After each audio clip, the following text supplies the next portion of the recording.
Madam sir ఇద్దరు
ఇవాళ పొద్దున్న నుండి మరి వెలుగుమట్ల ప్రజల కోసం మనందరం కూడా వీరువారు అని లేదు, అందరం కూడా కలిసి పొద్దున్న నుండి ధర్నా చేసుకుంటూ వచ్చినాం. రోడ్డు మీద కూర్చున్నాం, ఎండలో కూర్చున్నాం, పోలీసులతో యుద్ధం చేసినాం.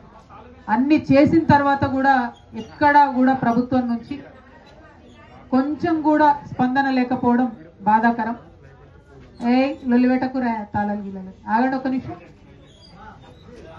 ఆగండి, మాట్లాడికండి. ఎవరు ఎందుకంటున్నామంటే అసలు అక్కడ ధర్నా చేస్తుంటే ప్రతి ఒక్కరు, పత్రికా మిత్రుల దగ్గర నుంచి ప్రతి ఒక్కరు, అసలు ఖమ్మం చరిత్రలో ఇటువంటి ధర్నా జరగలేదు ఖమ్మం పట్టణంలో అని చెప్పడం నిజంగా కూడా వెలుగుమట్ల ఆడబిడ్డలకు, వెలుగుమట్ల బిడ్డలందరికీ కూడా ఈ యొక్క ధర్నా దాని యొక్క విజయ చైతన్యం అంతా కూడా అంకితం చేస్తున్నాను, తెలియజేస్తున్నా.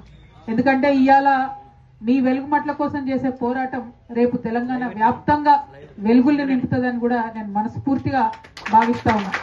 ఇవాళ ప్రతి చోట ఏదో ఒక రకంగా పేదవాళ్ళకి అన్యాయం జరుగుతుంది. అది హైదరాబాద్ లో హైడ్రా పేరుతో కావచ్చు, నాగర్ కర్నూలులో ఒక చిన్న పాప చనిపోతే కనీసం మాట్లాడలేనటువంటి ప్రభుత్వం కావచ్చు, కొడంగల్లో గిరిజనుల మీద దాడి జరగడం కావచ్చు, ఇదే ఖమ్మంలో పోడు పట్టాల కోసం ఆడబిడ్డలు పోతే వారిని ఘోరాతి ఘోరంగా కొట్టడం కావచ్చు. 1, 2 అని కాదు, అది బడుగు బలహీన వర్గాల బిడ్డల మీద దారుణంగా గత 2.5 సంవత్సరాల నుంచి పాశవికంగా దాడి జరుగుతూ ఉన్నది. కానీ వాటన్నిటిని కూడా అందరూ పోవడం రావడం టూరిస్టులా చూడడం తప్పితే పరిష్కారం కోసం ఎవరు ప్రయత్నం చేయలేదు. అందుకే వెలుగుమట్ల విషయానికి వస్తే నేను ఒకటే నిర్ణయం తీసుకున్నా, వెళ్ళాలి, వెళ్ళినామంటే పరిష్కారం అయ్యేదాకా అక్కడే ఉండాలి. అందుకోసమే ఇక్కడికి వచ్చినాం. అందుకోసమే పొద్దున్న నుండి మనం ధర్నా చేసిన తర్వాత ఏమన్నా స్పందన వస్తుందేమో, కలెక్టర్ గారు వచ్చిపోతారేమో. ఎందుకంటే ఎంత దారుణంగా ఉంది ఇక్కడ కండిషన్. ఎందుకు ఉంచిన మనని ఇక్కడ తీసుకొచ్చి మన ఇండ్లకి వెళ్ళి బయటికి గుంజుకొచ్చి ఇక్కడ వేసిన తర్వాత కనీసం రావాలి కదా అని అడిగితే దాని మీద డిస్కషన్ లేదు. సరే, రోడ్డు మీద మీరు ధర్నా చేస్తున్నారు, డిస్టర్బెన్స్ అవుతుంది, మొత్తం అంతా ట్రాఫిక్ ఆగిపోయింది, పక్కన హాస్పిటల్ ఉన్నాయని పోలీసు వాళ్ళు చెప్పింది. అందుకే ఏమన్నామంటే ఇదే అంబేద్కర్ భవనంలో కూర్చుంటాం. ఎక్కడైతే బాధితులను తీసుకొచ్చి ప్రభుత్వం పెట్టిందో ఇక్కడనే కూర్చుంటాం. ఇది రోడ్డుకి ఇవతల ఉంది, ఎవరికి డిస్టర్బెన్స్ ఉండదు, ట్రాఫిక్ ప్రాబ్లం ఉండదు. ఒకటే ఒక విషయం, నేను విశారద నాన్న ఇద్దరం కూడా నిరాహార దీక్ష చేసుకుంటూ కూర్చుంటాం ఇక్కడ. ఎన్ని రోజులైనా కానీ ప్రభుత్వం దిగి రావాలి. ఎక్కడైతే మన పేదవాడి ఇంటి మీద బుల్డోజర్ నడిచిందో అక్కడనే బిల్డింగ్ కట్టియాలి.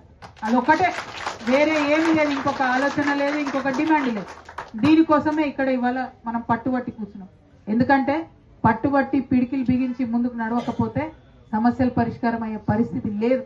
ఇవాళ మా తమ్ముడు ప్రవీణ్ మాట్లాడుకుంటూ చెప్పిండు, ఇవాళ పాలన ఎవరు నడుస్తుంది అంటే యనుమల గజనీ రెడ్డి గారి పాలన నడుస్తుంది. అన్ని మర్చిపోయినా ప్రజాపాలన అన్నాడు. ఎక్కడుంది ప్రజాపాలన? ప్రజా వేదన ఉన్నది తప్ప ప్రజాపాలన ఎక్కడ కూడా లేదు. ఇవాళ ప్రతి చోట ఏడుపులు, వర్తనాదాలు, విభత్సమైనటువంటి పరిస్థితి ఉన్నది తప్పితే ఎక్కడ మంచి పరిస్థితి లేదు ఈ రాష్ట్రంలో.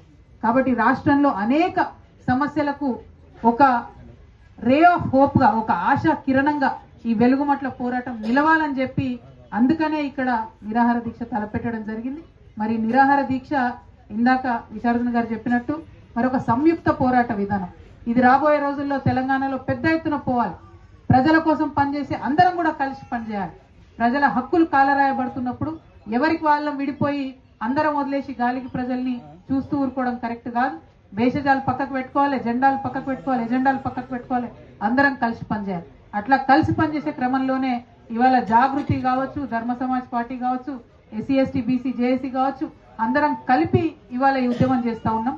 మరి కలిసి కట్టుగా అందరం పిడికిలెత్తి పనిచేసినప్పుడు ఖచ్చితంగా మంచి ఫలితం వస్తుందని నేను బలంగా నమ్ముతా ఉన్నా. మరి 5 వేళ్ళు విడిగా ఉన్నప్పుడు శక్తి ఉండదు, అన్ని వేళ్ళు బిగుసుకుంటే పిడికిలు అవుతుంది. ఇవాళ ఇంతమంది ఇక్కడ సంయుక్త పోరాటాలకు కలిసి వచ్చినాం.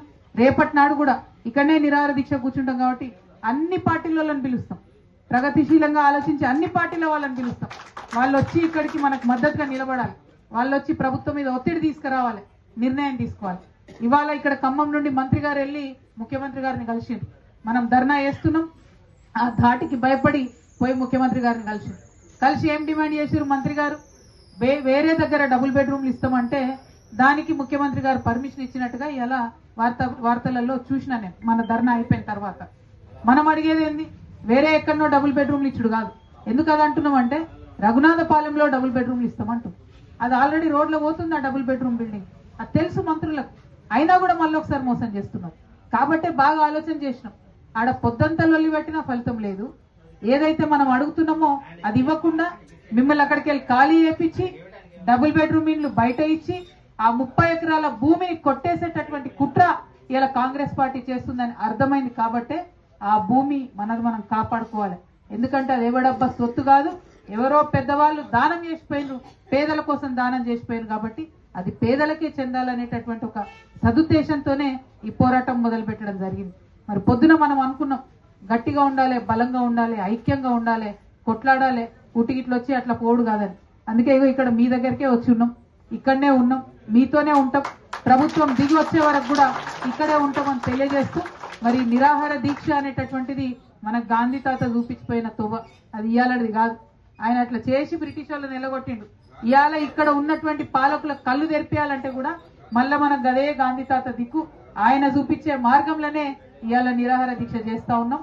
ఖచ్చితంగా మనం వెలుగుమట్ల నుండి ఇచ్చేటటువంటి చైతన్యం రాష్ట్ర వ్యాప్తంగా కూడా చక్కగా ముందుకు పోతుందని చెప్పి, ప్రజా ఉద్యమాలు చేసే వాళ్ళందరిలో ఐక్యత నింపుతుందని చెప్పి, ప్రజా ఉద్యమాలకు 1000 ఏనుగుల బలాన్ని నిరాహార దీక్ష ఇస్తుందని చెప్పి బలంగా నమ్ముతూ నిండు మనసుతో నిరుపేదలకు న్యాయం జరగాలని ఈ దీక్ష చేపట్టినాం. ఈ దీక్షకు ఆ దేవుడి దయ ఉండాలి, ప్రజల మద్దతు ఉండాలి, ప్రగతిశీలంగా ఆలోచించే ప్రతి ఒక్క పార్టీ కూడా వచ్చి మద్దతు తెలపాలని కోరుతూ సెలవు తీసుకుంటున్నాను. జై తెలంగాణ, జై తెలంగాణ, జై తెలంగాణ. ఎవడబ్బా సొమ్మురా, ఎవడబ్బా సొమ్మురా, ఎవడబ్బా సొమ్మురా. జై తెలంగాణ, జై తెలంగాణ. హిట్ టీవీ యాప్, ఇందులో short news, live news, entertainment shows, movies, digital magazines తో పాటు మీ జిల్లా వార్తలను కూడా ఫ్రీగా చూడొచ్చు. ఇంకెందుకు ఆలస్యం, వెంటనే హిట్ టీవీ యాప్ ని డౌన్లోడ్ చేసుకుని ఫ్రీగా ఎంటర్టైన్మెంట్ పొందండి. Hit TV app, hit TV app. Please download hit TV app. Hit TV app ని ఫ్రీగా డౌన్లోడ్ చేసుకుని ఎంజాయ్ చేయండి. మీకు నచ్చిన ఎంటర్టైన్మెంట్ కోసం హిట్ టీవీ యాప్ ని ఫ్రీగా డౌన్లోడ్ చేసుకుని ఎంజాయ్ చేయండి. హిట్ టీవీ యాప్ ని డౌన్లోడ్ చేసుకుని ఆస్వాదించండి, ఆశీర్వదించండి. ఇంతమంది సెలబ్రిటీలు హిట్ టీవీ యాప్ ని డౌన్లోడ్ చేసుకోండి అని చెప్తున్నారంటే ఎంత మంచి యాప్ ఆలోచించండి. అమెరికా అమెరికా అమెరికా అమెరికాలో చదవాలనుకునే వాళ్ళకి విశ్వసనీయమైన పేరు మన శౌర్య కన్సల్టెన్సీ. UK లో 1 year masters, UK లో 1 year masters, 2 years work permit up to 5 years visa. Contact Saurya Consultancy. Contact 89851 89851.